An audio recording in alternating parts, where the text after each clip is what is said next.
Chapter 5. Look beyond the surface. Slow down and aim for the nodes. In Australia, we have a famous attraction near the coast called the 12 Apostles. They're a collection of tall and thin tower-like rocks formed by years of waves eroding the limestone. Fun fact, they're named the 12 Apostles even though there were only ever 8 stacks, not 12. I hope you get a chance to see them one day because the ocean views are utterly stunning. Much like the experience I had when I first saw Niagara Falls, you feel this intense but divine sensation of how small the human existence genuinely is when compared to the power of nature. Normally, we have a slave and master relationship with water. We treat water like a slave that can be manipulated to service our needs. It's weak. But water has power when the circumstances are right. When water flows from the mountains into the valleys, it's an unstoppable force that lays waste to everything in its path on the way down. Water can destroy the most stubborn rocks. It can lift and even float whole sections of the earth. Its power is generated from its surroundings. Sun Tzu says finding the right circumstances is like a hunter drawing his bow. When he pulls on the bowstring, he's creating kinetic energy and the potential for success. And then he waits. He waits for the right moment and opportunity to arrive. His arrows are valuable, so he doesn't want to shoot them blindly into the sky. He wants to be exact with his aim and measured with his movements. But once the bowstring is drawn, it's impossible for him to return the arrow to its starting position, because it has too much energy and tension. He waits, but he must shoot. This is the risk that comes from action. Action requires courage, because all actions have consequences.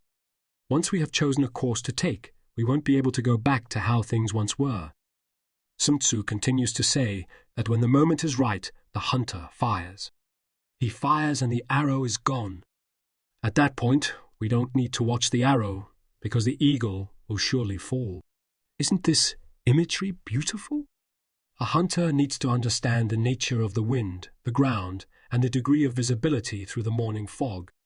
We need to understand the situation we're in, including what tools we have at our disposal, our strengths and capacities, and how the eagle behaves. We must be patient and wait for the right moment to come. We must be precise to target the mistakes and weaknesses we see. Only then will we fire. To cement his point, Sun Tzu also uses the imagery of chopping bamboo to describe how difficult it can be if you really want to make it hard on yourself. If I was given the task of removing bamboo in a garden, I imagine I would employ one of two approaches. Either I would swing wildly at it with a machete using all the strength and ferocity I could muster, or I would try to saw it off at its base, again probably quite violently with my handsaw. Apparently, that would be a mistake. Sun Tzu says chopping bamboo is difficult if you're hacking at it with a sword. What you should do is aim to cut it right at the joints between the sections of the bamboo. It's the nodes that we should go after, the weak spots in the bamboo. Do it right, and it should be easy and effortless. The old adage works smarter, not harder, is what he means here. Find the source of your advantages and influence and capitalize on it. Use the right amount of strength in the right places to influence and create leverage. Sun Tzu's imagery makes it seem so easy. But let me bring you down a little to reality and warn you that it usually does not feel this simple. Most of us won't be accustomed to looking for the nodes in the bamboo. What's more likely is that we'll hack away at the bamboo for some time before we accidentally slash it at the right place. If we're lucky, we'll only have to repeat this process a couple of times before we start to learn what we should do differently and hopefully, eventually find our groove. There are also elements that will work against us. In the midst of chopping in the afternoon sun, we'll get frustrated. We'll be blinded by the sweat and tears rolling from our forehead, and our hands will ache and blister from grasping the machete too tightly. Our internal chatter will constantly be counting the number of bamboo stalks remaining before we can go home. The environment will feel frenetic. There'll be grass and pieces of wood flying everywhere. Like life, once elements have been set in motion, the pace of change will feel chaotic. We need to slow down. We have to slow our pace of thinking so we're not carried away with the speed of events and forced into making mistakes. Take the time to constantly think and to re-evaluate the situation so you are clear on the path forward. Sun Tzu believed that victories were built on the mistakes of others. It may seem paradoxical, but sometimes slowing down is the best way to speed up. Experiment with this. Notice how, when you're clear on what to do and why, you can act surprisingly quickly and with astonishing efficiency. We might know this as being in a flow state. I wish I had learned this lesson sooner. Thinking back to a younger me, some of my biggest regrets were because I felt pressured to do something. I acted quickly and rashly, often on too little information. Only later, when I had regained some clarity, did I realize that mistakes had been made. By then, it was too late. I was already in too deep and overcommitted. I recall a tip from a friend on nailing that first job interview out of college. He said that whenever you're offered a glass of water before an interview, you should take it. Don't take it because you're thirsty. Take it because you can always use it by yourself some time before responding to the tough questions. Use the water as a distraction and to give the impression that you're thinking deeply about the response. My friend, I'm deeply sorry for not giving you enough credit for your sage advice. Not for your specific interview tip, but for the wisdom that sat behind it. We must never lose control of ourselves, and we must not buy into the narrative that we have to act and respond before we are ready. Life will pressure us into feeling chaotic if we allow it to. Meanwhile, this mindset also starts the process of being able to use confusion as a powerful tool in the future. Imagine a rectangle spinning so fast that it started to look like a circle. The perception of chaos and confusion can be used to mask your thoughts and actions if you have the structure and organization to deal with that chaos internally. Wouldn't it be great if we were the ones who seemed mysterious and always composed? Use clues to find true strengths and weaknesses. Sun Tzu wrote at length about the formation of troops, how they should be positioned on a battlefield and how they might be maneuvered. He spoke about troop formations and the situations where one formation would be advantageous over another. He wrote about enemy positioning and gave insights on where the focus of attack or defense should be. And he wrote about the benefits of gathering intel to understand where the enemy was likely to be fortified and strong. Knowing that taking the high ground is the safest bet to make in 90% of cases is useful information before a fight. When we read The Art of War as a book about military tactics, it looks as though Sun Tzu was providing a guide that could be applied on the battlefield. But that would be a pity because most of us wouldn't have use for this kind of advice in our modern-day lives.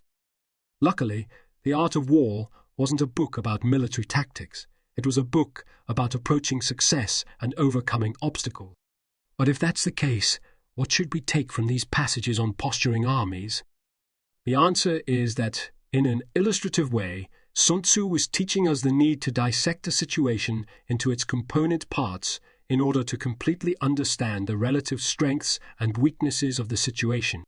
We have to deeply understand how the pieces were arranged on the game board before we made our plans. Sun Tzu called this understanding form, understanding the shape, structure, appearance, and configuration of something. What did the situation look like? What did it feel like? Where were all the pieces located? But get this, form wasn't only limited to what we could physically see. It was also about looking at the shape of the intangible, the shape of complex political situations, and the changing motives of the people involved. Form wasn't only about the arrangement of little toy soldiers on the battlefield or the shape of the city or mountain landscapes. Let me explain. If we took the time to watch how people spoke or behaved, we might be able to find small clues about what they thought or planned to do. For instance, have you noticed how the most dangerous people are those who don't speak? These are people who appeared mysterious or perfectly composed and put together. These are people who know how to hide their strengths and weaknesses. Interacting with these people is frustrating and it puts us off. We often feel uncomfortable because we're not sure how to approach them. On the other hand, someone who talks often or is arrogant is easier to deal with because we know how to handle them. Even though we might not have the strength to go on the offensive yet, we at least know to wait and to avoid confrontation. This is using form to understand strengths and weaknesses. We're looking for clues from our observations and transmuting them into insights about what's going on beneath the surface. Which is the real one? A Buddhist fable tells of a powerful queen who could read people's minds. One day, she challenged Buddha to a competition. Could his disciples tell the difference between the two of them? And with that, she turned herself into a perfect duplicate image of Buddha. When a disciple arrived, he stood there stunned at the two masters sitting in front of him. He knew one of them had to be fake, but how could he tell which one? He summoned a friend who was knowledgeable about illusions. The friend examined the two figures in detail, looking over every feature and curve, but he couldn't tell the difference.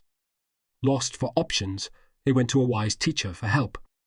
But the teacher told them that he was too busy and could not personally go to see what was going on. Instead, he gave them an approach to try.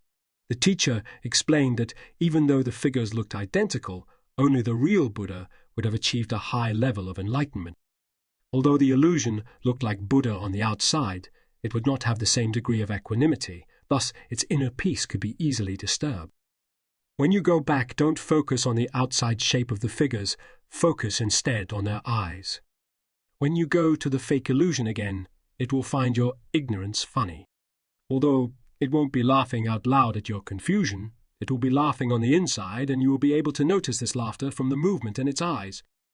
When the disciples returned to the two images, they bowed to the true Buddha, and the queen, seeing that the trick was up, returned to her original form. A house on the corner. In the Chu dynasty during the spring and autumn period, if officials were found guilty of crimes, the state would seize and confiscate their assets. One such official spent 2 years under arrest, but was not told of the crimes he was accused of committing. The uncertainty was causing him so much stress that he begged his friend for help. "Please, go see the Chancellor and see if you can find out anything for me. I will be forever in your debt." The friend didn't want to get involved in the fiasco, but he agreed to help as this was a close friend.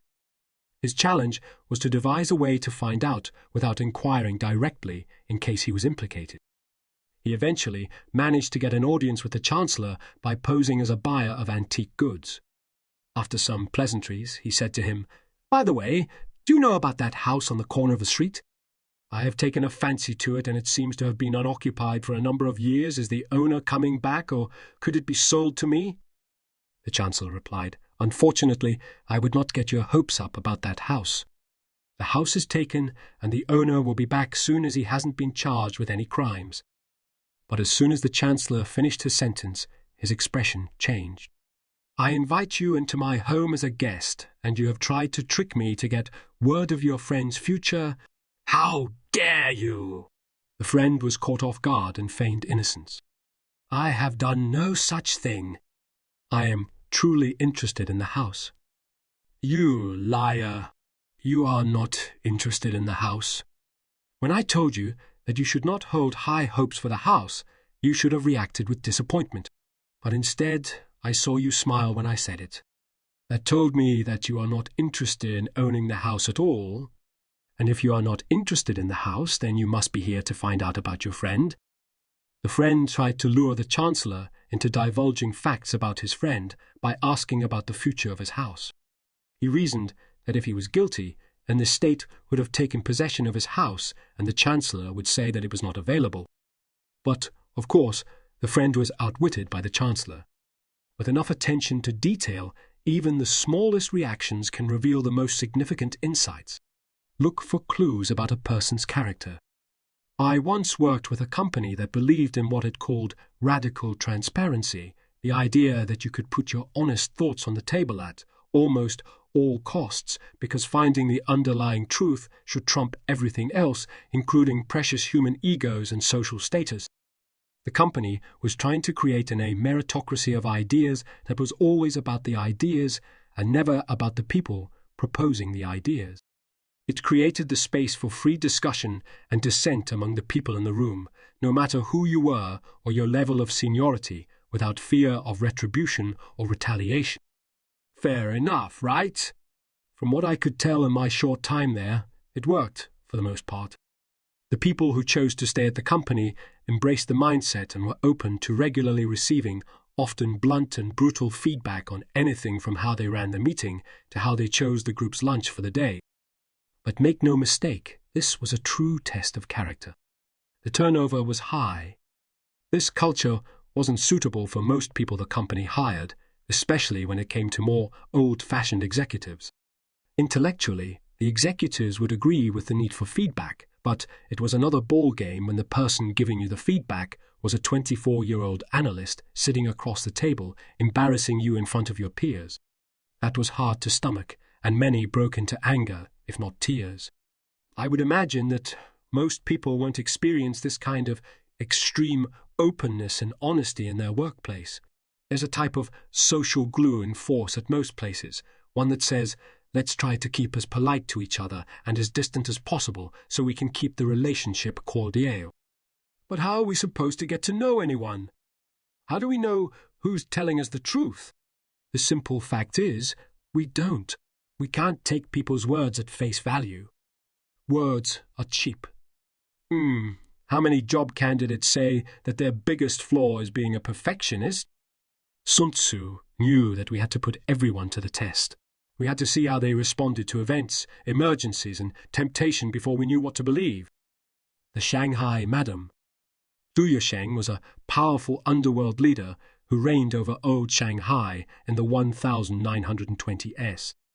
While many stories are told about his life, the most famous of them is the narrative about his rise to power, a true rags to riches story. Du Yisheng lived most of his early life in Shanghai as a poor and uneducated laborer, doing odd jobs to make ends meet. By the time he was 9 years old, Du Yisheng had already lost his immediate family. His mother died in childbirth, his father had passed away, and his sister was sold into slavery. Somewhere along his journey, he was introduced to Huang Jinrong, who was then the highest-ranked Chinese detective in the French Concession Police, FCP, and one of Shanghai's most notorious gangsters, along with Huang Jinrong's wife Linguishing. While Du Yisheng was working for Huang Jinrong, the aging Linguishing fell severely ill, and Du Yisheng was tasked to take care of her. At the time, it was common for young males to accompany seniors in their rooms while they were sick, as the locals believed that some of their strong, youthful energy would transfer over to them, aiding in their recovery. Linguishing recovered shortly after, and she started to favor the young Du Yisheng. One morning, she gave Du Yisheng a large sum of money and told him that he had the rest of the day off. He was free to spend the money in whatever way he wanted. Needless to say, it was not as simple as it seemed. Linguishing wanted to see how Du Yisheng would spend the money. If he went to the bank to deposit the money, it would show that he was reliable and could be rewarded with a promotion to her finance office. On the other hand, if he spent the money on a day of fun, he would be someone who knew how to live in the moment without thinking of the consequences, and therefore could be promoted to be one of her bodyguards. Linguishing dispatched one of her aides to observe Du Yisheng from a distance. The aide followed Du Yisheng and watched as he took the reward and returned to the small rural town where he spent his first night in Shanghai. As he walked through town, he started giving money away to the villagers. When he saw an old lady, he gave the old lady some money, and when he spotted a child, he gave the child some money. By the afternoon, he had run out of money to hand out, but he looked extremely happy and pleased with himself. At the end of the day, he returned to Linguishing's house and retired to his room. The aide was shocked. How could someone give away their riches like this? It was more money than Du Yisheng had ever seen. It made no sense. The aide went back to Linguishing and told her of all the bizarre things he had witnessed. That was the day that Linguishing decided that Du Yisheng would be the person to succeed her empire. We don't always test people because we don't believe or trust them. Sometimes we test them because people often don't know their full potential. Sometimes it's only through hardship that a person is able to truly shine. For Sun Tzu, observing how people behaved told him more about who they were than the words they spoke. And while Sun Tzu didn't have the analytical models, case studies, or personality tests we put people through in interviews today, he did devise his own set of tests. They certainly were interesting and maybe even unconventional, but I think his intent and the logic behind them hold as true today as they did 2,500 years ago. Sun Tzu's 5 tests of character. Tester 1. Through gossip, observe their intentions. How does a person react or respond to gossip? Do they look to undermine people and put them down, or do they take on a more neutral stance? Are they looking to find out more information, or do they walk away? From their response, we're able to get a glimpse of their integrity. Tester 2. Through tasks, observe their ability to adapt. How does the person deal with the tasks thrown at them, particularly when issues unexpectedly change? Are they able to maintain their composure and continue to communicate effectively? From their actions, we're able to see how well they handle the stress. Tester 3. Through challenges, observe their level of strategic thinking. When we throw problems and obstacles at them, how do they deal with it? Is their thinking strategic or tactical? Do they have a balance between the two? From their plans, we're able to understand the comprehensiveness of their thoughts. Tester 4. Through misfortune, observe their courage. How do they respond to hardship? Do they step up to bat in a strong and courageous way, or do they panic and freeze, acting without thinking? Do they run in the opposite direction and shy away from the responsibility? From their boldness, we're able to feel their strength. Tester 5. Through drunkenness, observe their personality. How do they behave when they are intoxicated? Are they loud or quiet? Do they become aggressive, or are they happy? Do they share other people's secrets? From their stupor, we're able to get hints of how well they can keep their word. Tester 6. Through temptation, observe their ethics. When a person is tempted by glory and rewards, how do they react? Do they continue to behave ethically, or do they throw their morals out the window? Does it take a lot or very little to move them? From their resistance, we're able to gauge how well they hold out against temptation. Tester 7. Through promises, observe their trustworthiness. Is that person able to make promises they can keep? Do they do everything in their power to keep true to their word and the promises they've made, or do they give up easily? Through their perseverance, we're able to see if they're capable of much bigger accomplishments. The unmovable Sudongpo. Sudongpo was a statesman of the Song dynasty who had recently returned home from visiting a mountain temple. One day, he felt particularly inspired and energized, so he sat and meditated in his garden for what must have been hours. Feeling particularly pleased with himself, he wrote a poem to commemorate the occasion. He wrote, "Even as the 8 winds blow, they are unable to move even the smallest leaves of my golden lotus." Not even the strongest winds could disturb the peace he was feeling in that moment.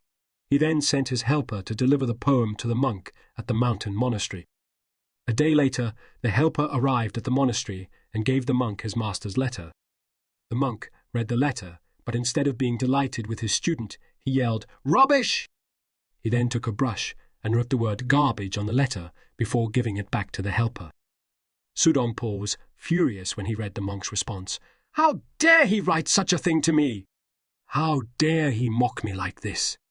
I was exceptionally nice to have shared my meditation insights with him, and he vandalizes my poem." Sudongpo gathered a few of his men and left to personally visit the monk. Sudongpo and his men arrived at the temple, but to their surprise, they were greeted by large words written on the door. They read, "8 winds cannot blow me sunder, but one word kicks my behind across mountains and rivers." The monk then appeared from behind the gate. "I only needed to say one word to you, and you have come all this way to see me. Not only have I disturbed your heart and mind, but I have also disturbed your arms, legs, and your body. Tell me, friend, when you say that not even the strongest winds will have an effect on you, is that true? How do you behave when you're tested? For instance, what is your approach to catching a flight? Are you the type to arrive at the gate with hours to spare so that you can rest easy in the lounge? Or are you the type who thrives on their ability to time their arrival to perfection, not a minute too soon or too late? Believe me, as someone who has the personality of the former, but is married to somebody who loves to arrive at the airport just in time, catching a flight is beyond stressful. Tests like these are all around us, giving us little nuggets of insight into our mental models of the world, our habits, and how we approach life.